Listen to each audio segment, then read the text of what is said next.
Hi, my name is Sidney Decker. I work as a professor at Griffith University. Welcome to this short course on Just Culture. This short course consists of four short modules. One is the introduction to all of the ideas. One is about retribution. The third one is about restoration. And then the fourth is about second victims. All of that should give you a good picture about how to create a just culture in your own organization. Let's get started. Let's look at module one, the introduction. Now, just culture, what we're going to do is look at some definitions, look at the systems approach and why that is relevant in relation to thinking about just culture. And then we will make a brief foray into the issue of reporting, because this is something that many organizations are concerned about. How do we get people to report their safety concerns to us in ways that we can all learn from? When it comes to definitions, many people would see a just culture today as a culture that draws a clear line between acceptable and unacceptable performance. What you will learn through this module and the next ones is that perhaps, and this is where I want to come with my proposal, that perhaps a better and more humane way of thinking about a just culture is to see it as a culture of trust, a culture of learning, and a culture of accountability, but accountability in a way that may come as an innovation and a surprise to you if you've been talking about accountability in more traditional ways. Stand by, that will be more toward the end of this module. Let's first talk about the systems approach, because this is really what has driven lots of developments in just culture over the past, say, 10, 20 years. The systems approach has been popular in human factors at least since the 1940s, but for the last 20, 30 years, generally in safety, this approach has been seen as pretty much guiding all of the work that we need to do. The systems approach says that failure and success are the joint product of many factors, and they're all necessary and only jointly sufficient in order to produce the outcome. The problem that some people have started to see is that this systems approach gives people, workers or others, the opportunity to blame the system when something goes wrong. And they find that unjust. And perhaps not just unjust, but also not very productive when it comes to organizational learning. Let me give you a few voices that illustrate this concern. So here's James Reason, of course, known to many of you. In 1999, he said, "Are we casting the net too widely in our search for the factors that contribute to errors and accidents?" In other words, are we thinking too far beyond the human who is at the sharp end? Here's another one in the New England Journal of Medicine in 2009. Beginning a few years ago, some prominent leaders began to question the singular embrace of the no-blame paradigm. They described the need for a more aggressive approach to poorly performing practitioners. A need for a more aggressive approach directed at the individuals rather than at the system. This was written in response to incidents that revealed that the system essentially had done all that it could do in order to prevent people from making mistakes, and yet people messed things up. And so when the system has done everything it can, then what do you do with personal accountability? That was the question asked in this piece. This is echoed by colleagues in England, published in the British Medical Journal, which reported an increasing disquiet at how the importance of individual conduct, performance, and responsibility was written out of the safety story. We now need to take seriously the performance and behaviors of individuals. So you could see this as some pushback against the system approach. No, it's not just about systems, it is also about individuals. But there is a balance. There is a balance because nobody wants to sanction an individual for being involved in an honest mistake. Nobody and no organization in his right mind wants to sanction an individual if they have something useful to contribute that can teach the whole organization something about its safety critical operations. So there's the balance. In my book, a safety culture is defined as a culture that allows the boss to hear bad news. If you want a safety culture, you want a boss that is okay to hear bad news. You don't want to squelch or squash the bad news.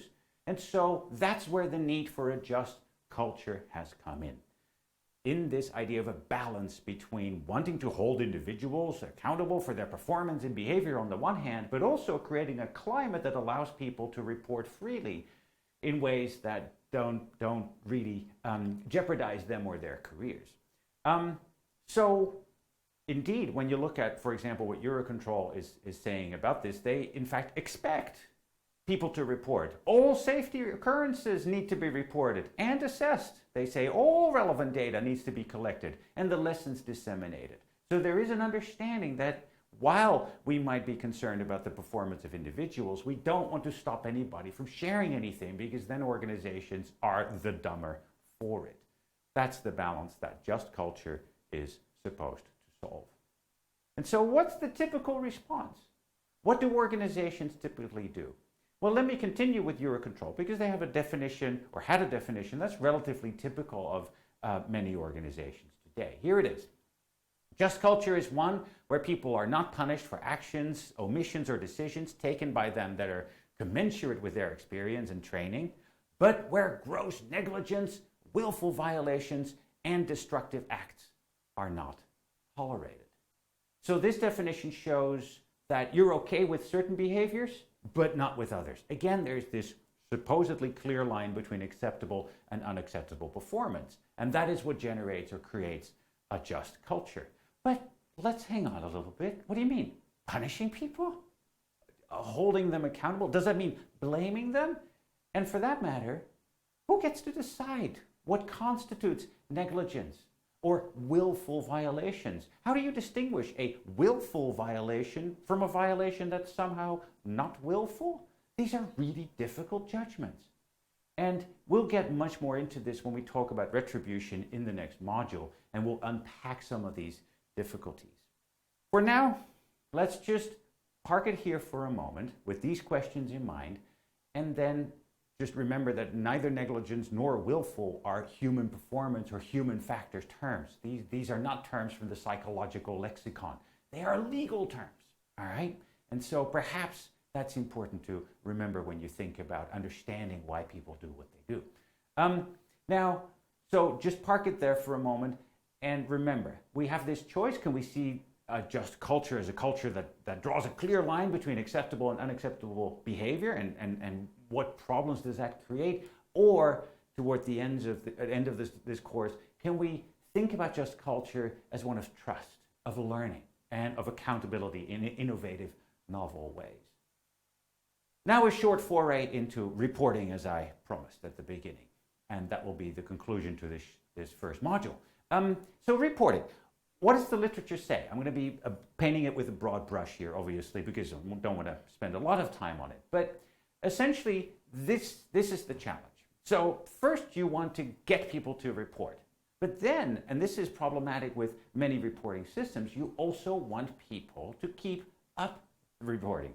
So don't just get them to report and then bleed or run into the sand again. No, you want to keep it up because you want to keep learning. These are two different problems, and they need different managerial work in order to actually function. When it comes to getting people to report, it's about maximizing access to the system, making it as easy as possible, but also about minimizing anxiety. We're going to talk about that minimization of anxiety much more in a minute, because that is really at the heart of the concern of a just culture. Keeping up the reporting rate is about feedback to people. Thank you for sending it in. This is great. We're learning from it. Involving people in any improvement activities. And of course, showing evidence of change on the basis of what you have learned from them reporting. If you don't do that, then of course people will say, oh, I'm just throwing it in the black hole. Nothing happens with it. And the only reason I might report is to get off the hook, right? And so this may be going on in your organization. If you want to keep up the reporting rate, you want to think about that managerial work of involvement, feedback, showing evidence, making people part of the conversation. But back to the minimization of anxiety, because I assume that you have your own ways of thinking about how to maximize accessibility to your reporting system. And there's some really straightforward things, right? Make the forms easy to find. Don't make sure, if it's computer-based, I know of one system where people have to put in a lot of their data before they even can start with the story, whereas where they really want to log on for is to tell the story. And so by the time they get to the story, there's already 5 pages of data that they've had to talk about, which is very off-putting. And I see people just saying, oh, that's too hard. Let's not bother with that. So that in itself is an issue that you might want to think about. I'm not going to say more about that. Minimizing anxiety. Let's talk about that, because that really, as I said, is at the heart of the just culture issue. So minimizing anxiety is really to deal with questions such as these, right? What will happen to the report after I send it in? Who's going to see the report? Will it jeopardize myself? Will it jeopardize my career, my colleagues? Or will this make legal action against me easier? So those are all questions that people can typically ask if you don't resolve this and communicate this beforehand. So how do the most successful reporting systems do this? Well, they have this in common. They're voluntary, they're non-punitive, and they are protected. What does that mean? Let's talk about that in turn a little bit. So voluntary means that it's not compulsory, but there are reporting systems that make reporting compulsory. You shall report anything that presents a safety risk or that could present a safety risk. That becomes very silly very quickly, because that depends on the judgment of the people involved. And so the smarter thing is to make it voluntary and say, look, you guys are the professionals. You do this on a daily basis. You know where the pitfalls and the booby traps and the risks all are, right? You tell us about it if you're concerned with something, all right? And then you just have to trust your experts to give that to you in the way that you hope. But also, if you make it compulsory and people don't report something that you then judge to have been compulsory for them to report, what are you going to do? Are you going to sanction them for not reporting it? And how is that going to look to their colleagues, right? In fact, making it compulsory makes the second criterion for a successful reporting system really difficult, which is non-punitive.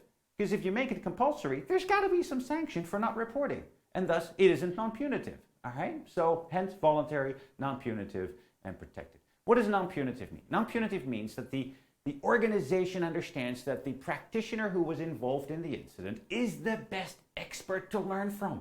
And that sanctioning this expert, right, punishing them somehow for their involvement in it, silences the story and silences the other colleagues of this person who may be warned by the very example that they see. And so non-punitive means an opportunity to learn rather than punish. And recognize that really is a choice that your organization has, right? Either you learn or you punish, but doing both is virtually impossible, all right? And finally, protected. Typically, successful reporting systems are not anonymous, but they are confidential. There's an important difference. If it's anonymous, then the identity of the reporter isn't known to anyone except the reporter.